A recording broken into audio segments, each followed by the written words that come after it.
are my cats. They know it's dinner time. Noisy. You have to wait. Thing's not home, so I'm gonna try and make the gravy and switch around the camera. So let's try this. Because I want to get going. We're gonna go to Heartwood Acres tonight to see another free concert. So while this is melting down, it's about 3/4 of a stick of butter. It's gonna make a lot of gravy though. Gravy is equal parts of some sort of fat and flour, how we're gonna make it today. AP flour is just all-purpose flour, just a regular flour, not the self-rising. So equal parts. So I have about 3/4 of a stick here. Here, let me get this going. And it's gonna melt. You can use any kind of fat. Like you can use, let's think all the fats. Any kind of olive oil, regular canola oil. You can use bacon grease. The grease that rendered off the skin, or any kind of, fat and flour, equal parts. That's all you gotta remember, okay? So we're gonna melt this down. And as it's melting, we're gonna make a roux, or O-U-X. We're gonna make a roux. This seems like a lot, but it's kind of not. Let me grab this. Oh, I want to show you my chicken. It's resting. Chicky baby. Ta-da. And some of the stuffing fell out, of course. I told you it wasn't going to be perfect. It's just a good little dinner for us, because I had this chicken breast. Guess how much those 2 chicken breasts cost? $4.11. Not too bad, right? So let's take, give me a spoon. Gotta get a spoon. There we go. Kind of equal parts. Do I know what that looks like? No, I'm gonna kind of pretend like this is looking like 3/4 of a stick of butter. That's what I'm gonna do, okay?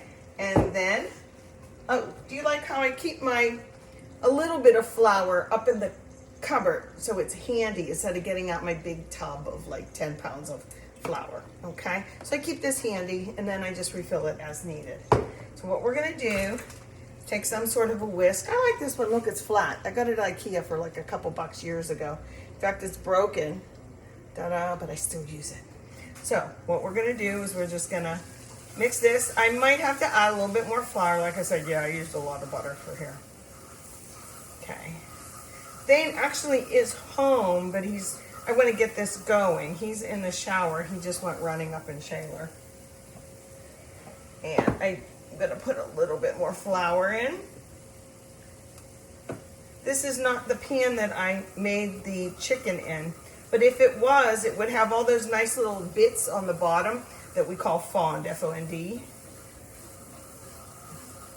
Okay, so that's cooking. We're going to cook the taste out of the flour so it's not the flour taste.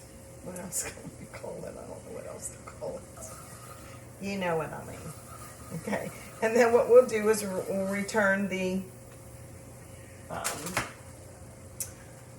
bottom of the pan's drippings. I'm going to try and get that without getting in your face. See, look at this is what the bottom of the pan looked like. See, some of the celery came out, some of the bread fell to the bottom. That's okay, it flavored it. You know, there's 2 celery stalks that we put on the bottom to lift the chicken to hold it up. That flavored it too. So this is hot though. Okay, so what I'm gonna do is take my strainer. I'm just gonna set it right in there. Can I brown this a little further? Yeah, I could, but I'm not going to because we got to get moving here. Okay, that's my cat playing with something along the floor if you hear that. So really all I'm going to do is pour this in, drippings. And I strained all those little pieces out, that's all. Okay, now let's stir it. It's starting to look like gravy, y'all. Whoa, I got this bugger up really high, don't I? Now, see what's happening? it's pretty thick. You see how thick that is? I don't want it that thick, so I'm gonna add some sort of liquid. I don't have any more of these drippings because it was just a couple pieces of chicken. So what I'm gonna do is I'm gonna add some water. I saved a little bit of the potato water. I don't usually do that, but I had a feeling I wanted to make a lot of gravy. So I'm just gonna stir it in with my whisk all along. You can salt and pepper as needed, as you like. And I'll taste it first because I don't like to add a ton of salt. Okay? But basically, that's your gravy. We made mashed potatoes. I do like pepper. Oh, I do like pepper. So I'm gonna add some pepper. And I will add a little salt, okay?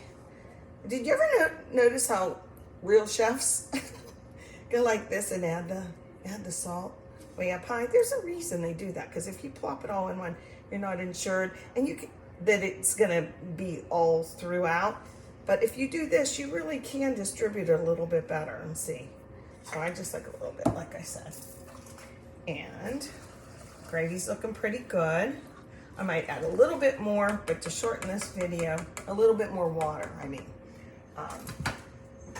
But to shorten the video, I'm just gonna let that cook down a teeny bit more, and then we'll have your gravy. I know I'm forgetting something, but kind of, you get the general idea. So, manja, as my mom might say, manja.